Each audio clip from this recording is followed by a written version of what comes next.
exalted ambition that he chose to end all life in Nehikara, rather than see anyone else hold power.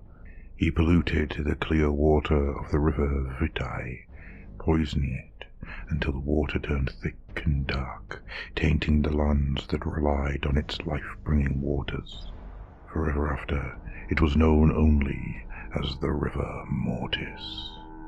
Pestilence spread rampantly across the lands of Nehikara, and those who succumbed to the terrible plagues soon began to outnumber the living. Weeping for his lost people, Al-Qadisar sat upon his throne as his kingdom was destroyed by a foe that he could not fight.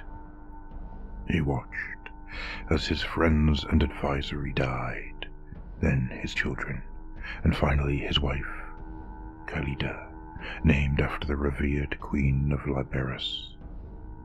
As Nagash's undead forces once again attacked Nehikara, there was only a meager defense, for most of the population had already perished.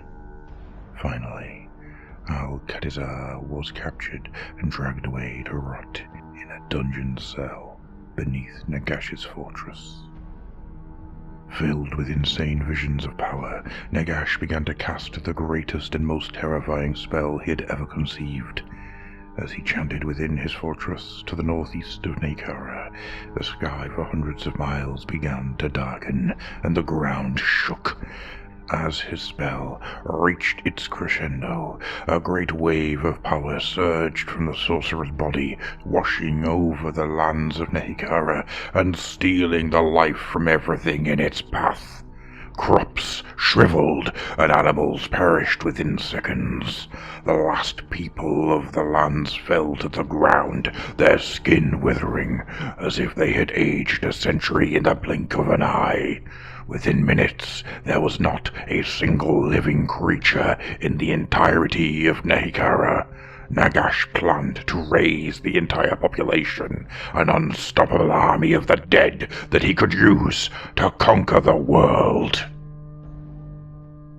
While Nagash was lost in his dreams of triumph and drained of power, Al-Qadisar, the last living king, was mysteriously freed from his prison by a group of hunched, heavily cloaked creatures.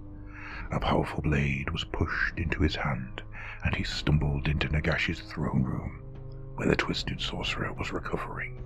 A mighty battle ensued, and Nagash was eventually cut down by the last king of Khemri. Al-Qadisar disappeared from the history books, filled with horror at the obscenities he had seen, and having witnessed the death of his beloved kingdom.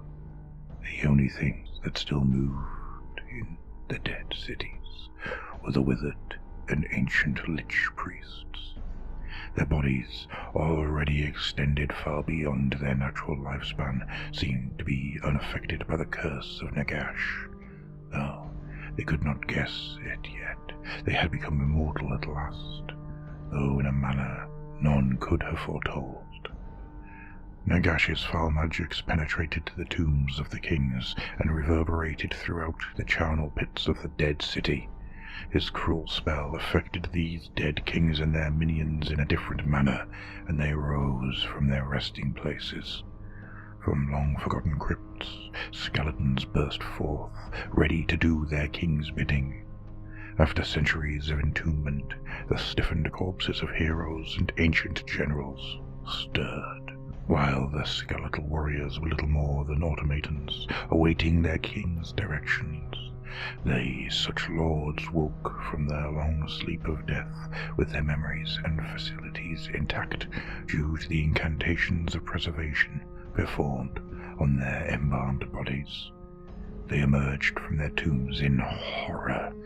They had expected to arise resplendent from death into an eternal paradise, yet their bodies were little more than crumbling husks. Their land was in ruin, their kingdoms shattered. The ambition and pride that had driven Nehikaran kings in life still resided in their ancient bodies, and they instantly set out to reclaim their empires as best they could. There were hundreds of kings for the tradition of embalming the dead had existed for countless generations, and those who were great and powerful in life were now one amongst many. There were many long battles in the necropolis amongst the kings, and thousands of skeleton warriors were destroyed.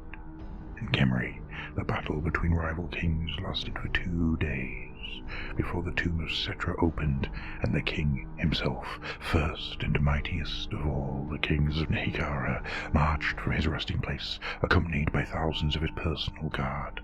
He struck down dozens of lesser tomb kings, destroying them utterly, and his tomb guard overwhelmed all opposition. Before long, the kings of Khemri bowed their heads to him, the greatest of all kings, and soon he had reconquered his kingdom.